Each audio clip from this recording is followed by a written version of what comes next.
ఇది RTC X road దగ్గర. చూడండి ఫ్రెండ్స్, జనం ఎంతమంది వచ్చారో. 9:35 అల్లు అర్జున్ తన సెక్యూరిటీ సిబ్బందితో థియేటర్ మెయిన్ గేట్లోకి ప్రవేశిస్తున్నారు. చూడండి ఫ్రెండ్స్, ఎలా అభివాదం చేస్తూ వెళ్తున్నారు.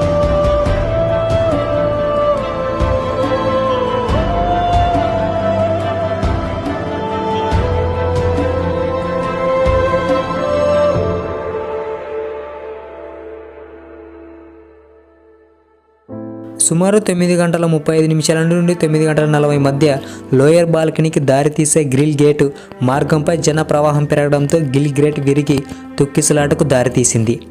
చూడండి ఎలా కొట్టుకుంటున్నారో. పోలీసులు పాపం ఎంత కష్టపడుతున్నారు.